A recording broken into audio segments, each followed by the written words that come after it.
The Yulthi didn't fear death. They feared what came after, the long, hollow silence where a mind used to be.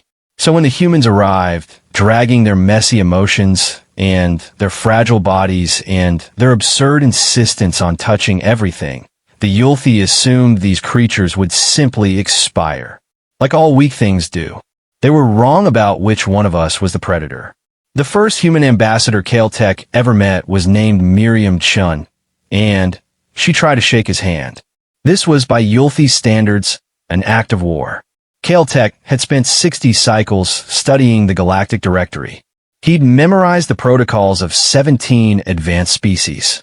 He'd learned which gestures meant friendship and which meant territorial challenge. He'd even mastered the Vorkith nose flare of respect, which required him to inflate and deflate his secondary nasal cavities in a specific rhythm, a skill that had taken him 3 cycles to perfect. But no directory had prepared him for humans. Ambassador Chun, he'd said, extending his primary manipulator in the traditional Yulthi greeting, palm forward, claws retracted, a gesture of peaceful intention. On behalf of the United Yulthi Councils, I welcome you to. She'd grabbed his manipulator, wrapped her warm, soft, absurdly small fingers around his claw, and pumped it up and down. Caltech had frozen. His second brain, the one that controlled fight-or-flight responses, had flooded his system with alarm pheromones. His carapace had locked. His eye stalks had snapped to full extension.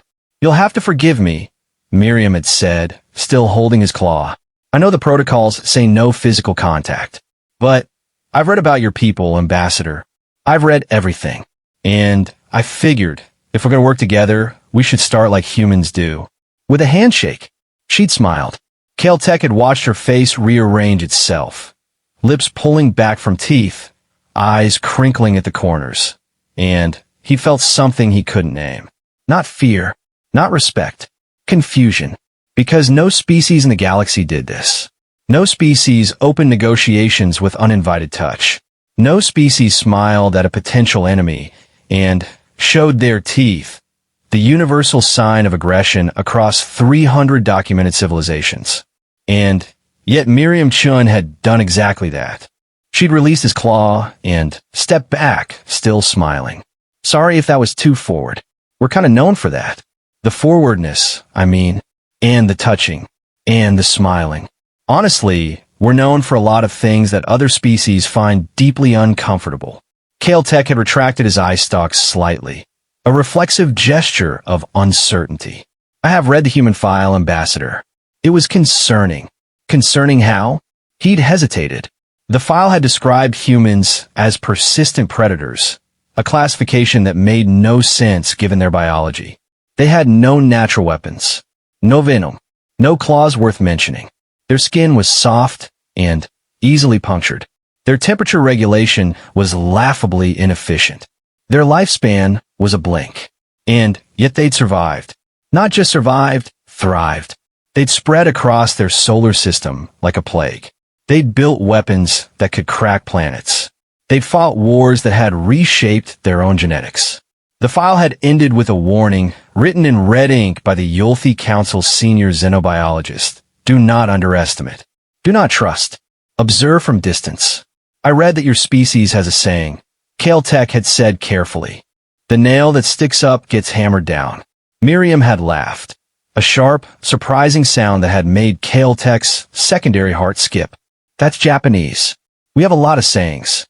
Most of them contradict each other. It's kind of our thing." Your file also noted a tendency towards self-destruction, internecine conflict, violence against your own kind, guilty as charged. She'd shrugged. "We're working on it." Caltech had wanted to ask more. He'd wanted to understand how a species so clearly flawed had survived long enough to reach the stars. But the council was waiting, and the negotiations were scheduled, and there was no time for curiosity. So he gestured toward the conference chamber. "Shall we proceed?" Miriam had nodded, still smiling. "Let's do this thing." That was 3 cycles ago.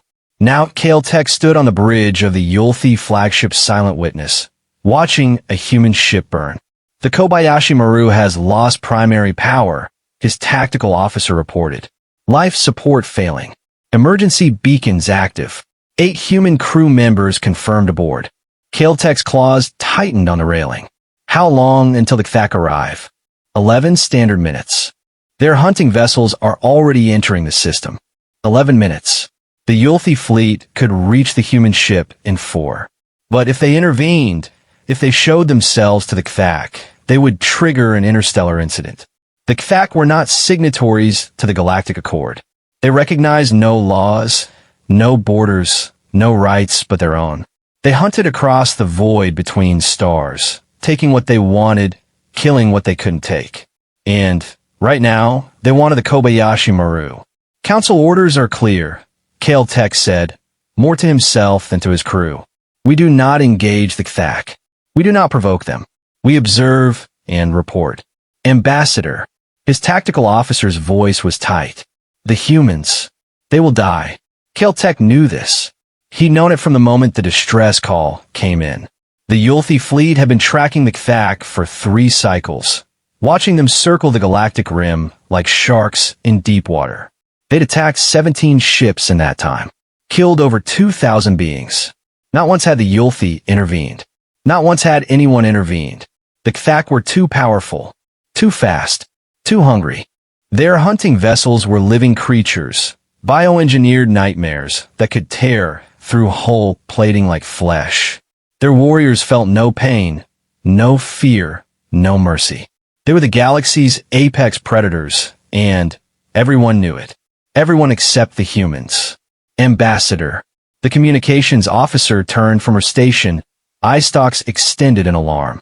Incoming transmission from the Kobayashi Maru. It's the human captain. Put it through. The view screen flickered, resolving into the face of Captain Elias Voss. He was younger than Caltech expected, maybe 40 cycles, if human aging charts were accurate. His face was streaked with sweat and something dark that might have been blood. Behind him, Caltech could see smoke and flashing emergency lights. Ambassador Caltech. The captain's voice was steady. Come. I'm guessing you're watching this. We are watching, Captain. Good. Then, you know what's coming. Voss wiped his forehead with the back of his hand. The Kthak will be here in 10 minutes. We've got maybe 15 minutes of life support left. So here's what I need you to do. Caltech Bilinkit. Captain, I am not authorized to. I need you to record everything. Voss's eyes locked onto the camera. Every transmission. Every sensor reading. Every second of what's about to happen. Can you do that? Ah, yes. We can do that. Good. Voss nodded. Then, record this, Ambassador. Record it and send it to every species in the galaxy. He stood up straighter, squaring his shoulders despite the smoke and the blood and the dying ship around him. The Kthak think they're predators. They think they're the scariest thing in the void. They've never met humans before. They don't know what we are. Caltech leaned forward. What are you, Captain? Voss smiled. It was not a pleasant smile. We're the thing that doesn't stay dead. The transmission ended. Caltech watched the Kthak hunting vessels drop out of FTL. There were 3 of them, massive, organic things that pulsed with dark energy. Their hulls were chitin and sinew, studded with sensory organs that blinked and swiveled. They moved like living creatures because they were living creatures, grown in the Kthak's orbital nurseries, and bonded to their warriors through a process that was too horrifying to contemplate. Vessels are spreading out, his tactical officer reported. Standard hunting pattern. They're circling the human ship. Life signs on the Kobayashi Maru. Still 8, but dropping. Temperatures falling fast. Caltech watched the Kthak ships close in. They moved with terrible grace, their organic hulls rippling as they adjusted course. He could see the warriors now. Huge, armored things, their bodies fused to their ships like parasites. They had no faces, no eyes, no visible mouths. Just armor plates and weapon ports and that endless, mindless hunger. The Kthak are hailing the human ship, the communications officer said. Audio only? Audio only. Patching it through. The bridge filled with a sound like grinding metal. It took Caltech a moment to recognize it as language. The Kthak's native tongue, a series of clicks, and Ras that translated roughly to surrender or die.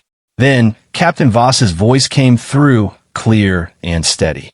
Sorry, I don't speak whatever that was. But, I'm guessing you want us to come quietly.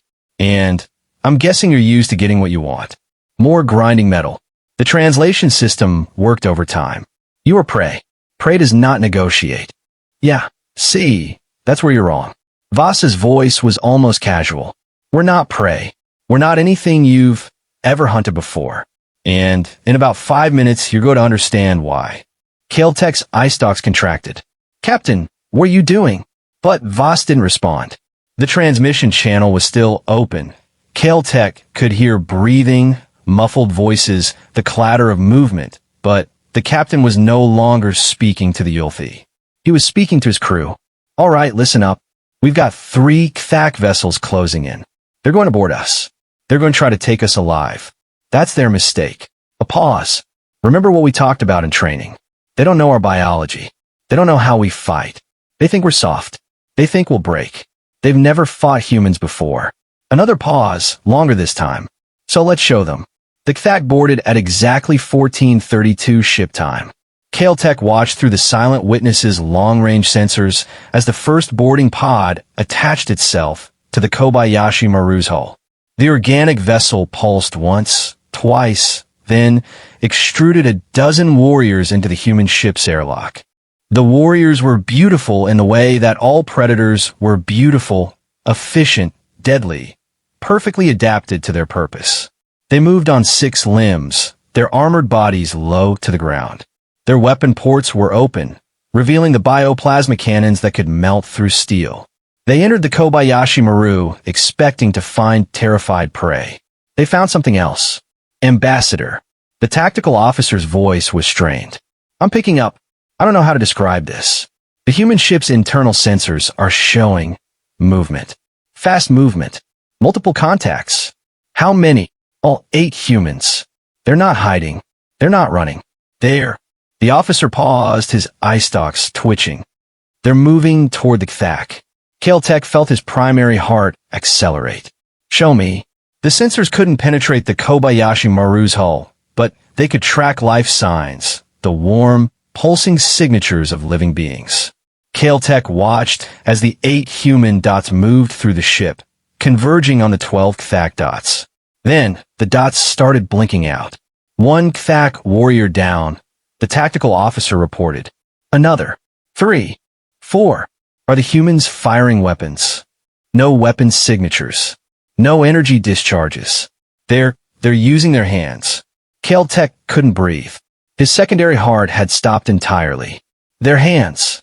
Yes, Ambassador. They're killing the Kthak with their hands. The battle lasted 11 minutes. When it was over, 12 Kthak warriors were dead. 8 humans were still alive, though 4 were injured. The Kobayashi Maru was still losing atmosphere, still falling apart, but it was there, and the people inside it were there, and they had done something that the Yulthi Council had declared impossible. They had fought off a Kthak boarding party, without weapons, without armor, without any of the things that made violence survivable. Kael'tek watched as the remaining Kthak vessels retreated. They didn't flee. Kthak didn't flee, but they withdrew, pulling back to a safe distance, reassessing. He could almost feel their confusion through the void. They had never encountered prey that fought back like this. They had never encountered prey that one. Ambassador. The communications officer was trembling. The human captain is hailing us. Put him through. Captain Voss appeared on the view screen. He looked worse than before. One arm was hanging at an odd angle, and there was a gash across his forehead that was still bleeding. But he was standing. He was smiling. Ambassador, you got all that? Yes, Captain. We recorded everything. Good. Voss nodded. Then you saw what we can do. What we are. Kael'tek's claws were digging into the railing so hard he could feel them bending. Captain, I don't understand. How did you? The Kthak are apex predators. They've never been defeated in close combat.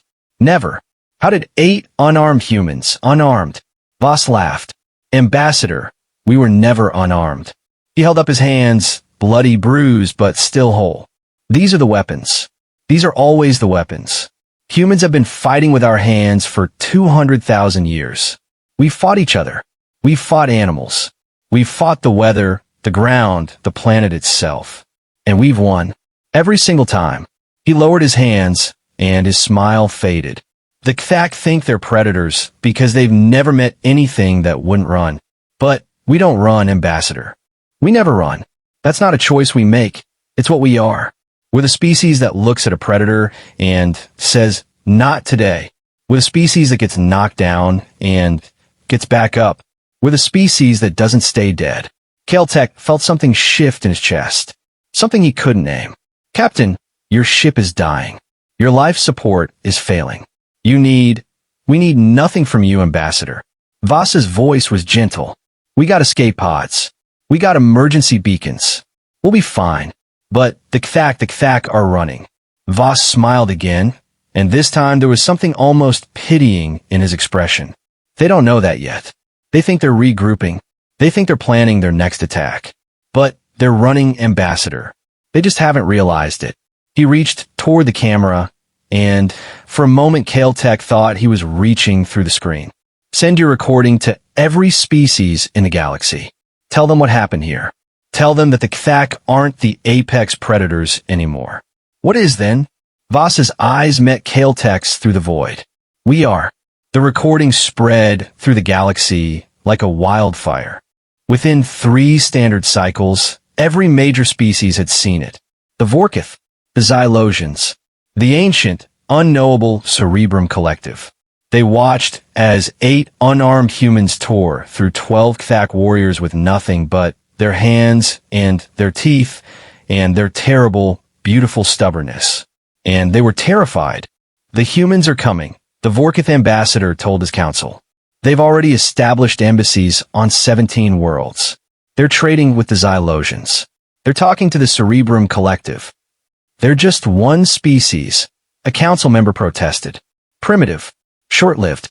They killed Kthak with their hands. The council chamber fell silent. Caltech received a summons from the Yulthi Council 3 days after the battle. He stood before them in the Great Hall of Whispers, his eye stalks extended to their full height, his carapace polished to a high shine. The 7 council members sat in their crescent formation, their ancient bodies hidden in shadow, their voices echoing from everywhere and nowhere at once. Ambassador Caltech, you have been watching the humans for 3 cycles. Tell us what you have learned. Caltech took a breath. He'd been preparing for this moment since the Kobayashi Maru. I have learned that we do not understand them, he said. Not even slightly. Explain. Every species in the galaxy evolved in balance with their environment. We developed natural weapons, claws, venom, armor, to protect ourselves from predators. The humans developed none of these things. They are soft. They are slow. They have no natural defenses. And yet they survived. Caltech nodded. Because they developed something else. Something we don't have. He paused, gathering his thoughts. The humans are weak. Physically, they're among the weakest species in the galaxy. A single Vorkith warrior could kill a dozen humans in open combat. A single Xylosian could outrun them, outthink them, outlast them in any environment. Then, how? Because they don't fight fair. Caltech's voice sharpened. That's what I've learned. That's what the recording showed. Humans don't fight like predators. They don't fight like prey. They fight like survivors. They use their environment. They use each other. They use everything. And they never, ever stop. The council was silent. We've been watching them wrong, Caltech continued. We've been looking at their weaknesses and assuming their vulnerabilities. But they're not. They're features. The humans are weak because weakness taught them to be clever. They're short-lived because short lives taught them to be urgent. They're emotional because emotions taught them to bond, to fight for each other in ways we can't understand. He stepped forward, his voice dropping. The Kthak are predators. They hunt because they're hungry. They kill because they can. But the humans are something else. They're not predators. They're not prey. They're exceptions. They're the species that breaks every rule we've ever written. One of the council members leaned forward, their ancient face emerging from the shadows. What do you recommend, Ambassador? Caltech met their gaze. I recommend we stop watching and start learning. The Kthak returned 6 cycles later. This time they came in force. Caltech stood on the bridge of the Silent Witness and watched as 47 Kthak hunting vessels dropped out of FTL. They filled the void like a swarm of locusts, their organic hulls pulsing with dark energy, their weapon ports open and ready. Ambassador. The tactical officer's voice was barely a whisper. They're hailing us. Audio only? No, Ambassador. Visual. They're demanding to speak with the human ambassador. Caltech's blood ran cold. Which human ambassador? All of them. The Yulthi homeworld had 17 human ambassadors. Caltech had met every single one. There was Miriam Chun, of course, the first human he'd ever met, now the senior diplomatic attaché. There was Captain Elias Voss, who had retired from military service and taken up diplomacy because, in his words, someone had to teach the galaxy how to negotiate. There was Dr. Aristhorn, a xenobiologist who had written 17 papers on Yulthi physiology and gotten every single one wrong, according to the Yulthi Scientific Council. And there were 14 others, each one stranger, more unpredictable, more human than the last. They gathered on the bridge of the Silent Witness as the Kthak fleet approached. Caltech watched them, trying to see what the Kthak would see. Soft bodies. Weak limbs. No natural weapons. Predators, he thought. They're going to look at these people and see prey. He was counting on that. Ambassador Caltech. Miriam Chun stepped forward, her face calm. What's the situation? 47 Kthak vessels. They're demanding to speak with you. All of you. All of us. Captain Voss raised an eyebrow. That's new. They want to negotiate, Dr. Thorne said, adjusting his glasses. That's what this is. They're not here to fight. Not yet. They're here to understand. Understand what? Why we're not afraid of them. The Kthak delegation boarded the Silent Witness in full battle armor. There were 3 of them. Massive creatures, easily twice Caltech's height, their bodies covered in overlapping plates of organic armor. They moved with the heavy grace of apex predators, their 6 limbs clicking against the deck plates, their weapon ports humming with barely contained energy. The humans stood in a loose semicircle, waiting. Caltech watched from behind a reinforced observation window. His claws were digging into his palms, drawing blood. He'd argued against this, against letting the humans meet with the Kthak alone, without Yulthi protection. But Miriam had insisted. If we're going to negotiate, she'd said, we need to do it on our terms. No weapons. No automat. Just us. You'll be defenseless. She'd smiled that smile again, the one that showed her teeth. Ambassador, we're never defenseless. The Kthak leader stepped forward. Its name was unpronounceable in any known language, a series of clicks and rasps that translated roughly to he who hunts alone. It was the largest of the 3, its armor plates scarred with the marks of 1,000 kills. You are the humans, it said. The translation system struggled with its voice, turning the grinding rasps into something almost understandable. The ones who killed our warriors. I'm Miriam Chen. She stepped forward, hands at her sides. I'm a senior human diplomat in this sector. And, yes, our people killed your warriors. But we'd rather not do it again. The Kthak leader's weapon ports twitched. You kill them with your hands. We did. Why? Miriam tilted her head. Because they were trying to kill us. That's what we do. We survive. The Kthak leader was silent for a long moment. Then, it said, you are not afraid of us. It wasn't a question. No, Miriam said simply. We're not. Why? She stepped closer. Caltech held his breath. The Kthak leader's weapon ports were glowing now, building charge. Because we've faced worse, Miriam said. We've faced extinction. We've faced ourselves. We've faced things that would make your kind run, screaming into the void.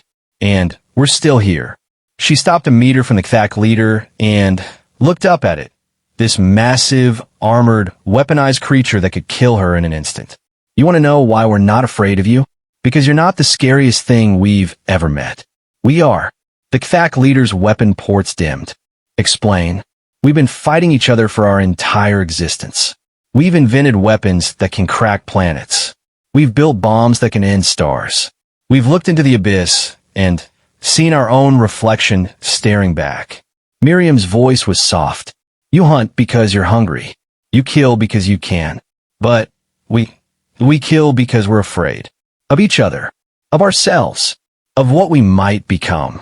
She reached out and touched the Kthak leader's armor. Caltech nearly fainted. We're the galaxy's worst predator, Miriam said. Not because we're the strongest, or the fastest, or the most dangerous, but because we're the most determined. We don't stop. We don't give up. We don't stay dead. She smiled again, that terrible, beautiful, teeth-baring smile. And right now, we're deciding that you're not our enemy. So here's what's going to happen. You're going to leave this system. You're going to leave every human system. And you're going to leave the Yulthi alone. Because if you don't, she let the silence stretch. If you don't, we'll show you what we really are. The Kthak left. Not because they were afraid. Kthak didn't feel fear. Not because they were outmatched. 47 hunting vessels against a handful of humans and a single Yulthi fleet. They left because for the first time in their existence, they had encountered something they couldn't understand. And the unknown was the only thing they'd ever feared. Caltech watched them go. The 47 vessels folded back into FTL, one by one, until the void was empty again. The Silent Witness's bridge was silent except for the hum of the life support systems and the soft breathing of the humans standing behind him. It's over, Miriam said. Caltech turned to look at her. She was standing with the other humans, Voss, Thorn, the 14 others, all of them watching the empty space where the Kthak had been. Is it? He asked. Miriam shrugged. For now. They'll be back. They always come back. That's what predators do. And when they come back, she smiled. We'll be ready. Caltech filed his final report to the Yulthi Council 3 days later. He sat in his quarters on the Silent Witness, staring at the report screen, trying to find words for what he'd witnessed. The battle. The negotiation. The moment when Miriam Chun had touched a Kthak warrior's armor and smiled. He wrote 17 drafts. Deleted 17 drafts. On the 18th attempt, he wrote, "The humans are not predators. They are not prey. They are something we have no word for.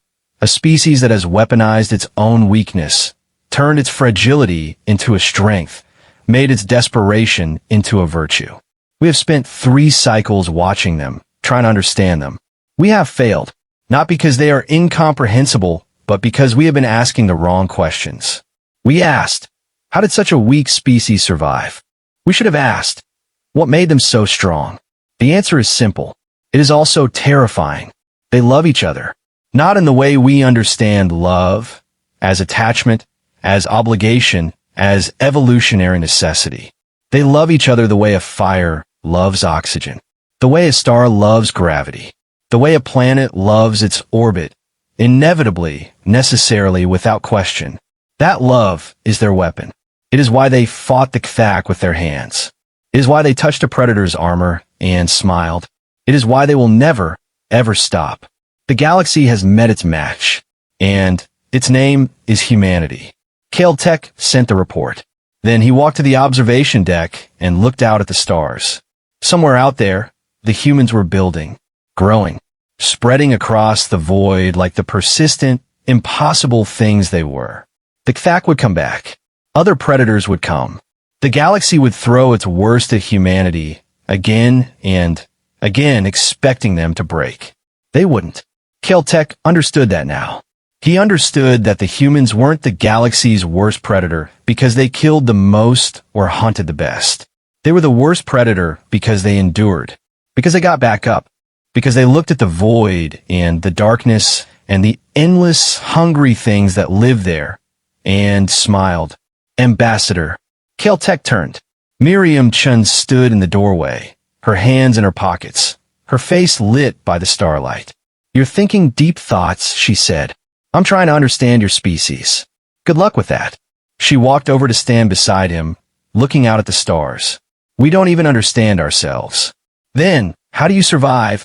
Miriam was quiet for a moment. Then, she said, "We don't give up. That's it. That's the whole secret. We just don't give up." She turned to look at him, and her smile was softer now.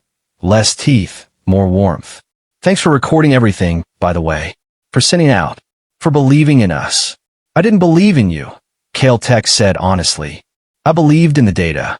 The data said we were weak. The data was wrong." Miriam laughed. That sharp, surprising sound that Caltech had come to love. The data is always wrong. That's the thing about humans. We don't fit in data. We don't fit in boxes. We don't fit anywhere. She reached out and touched his arm. Gentle, warm, impossibly brave. "We just are." 6 months later, the Kthak returned. They brought 100 vessels this time. 1,000. A fleet so large it blotted out the stars. And waiting for them, in the void between galaxies, were the humans. Not just the 17 from the Yulthi homeworld. All of them. Every human ship that could fly, every human soldier who could fight, every human soul who had looked at the darkness and said, "Not today."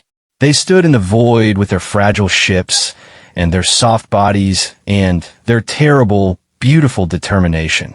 And they smiled. The Kthak never attacked.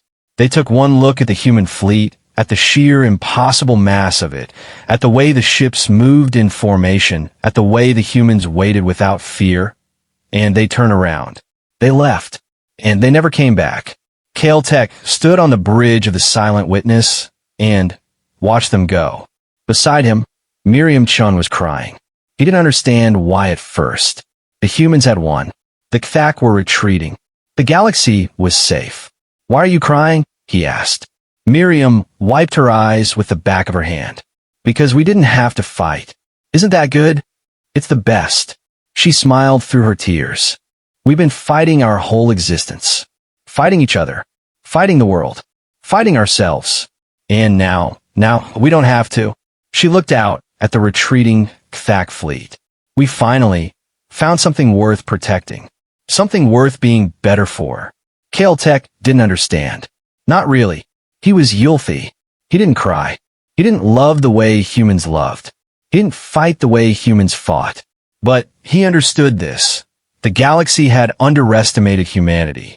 It had looked at their soft bodies and their short lives and their messy emotions and seen weakness. It had been wrong.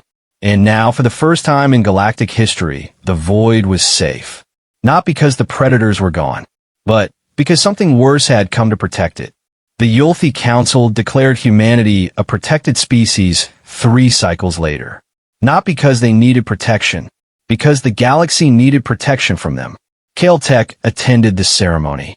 He watched Miriam Chun accept the declaration on behalf of her species, watched her shake hands with the council members, watched her smile, that terrible, beautiful, teeth-baring smile.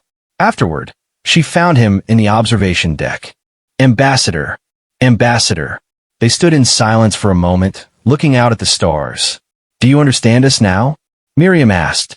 Caltech considered the question. He thought about everything he'd learned.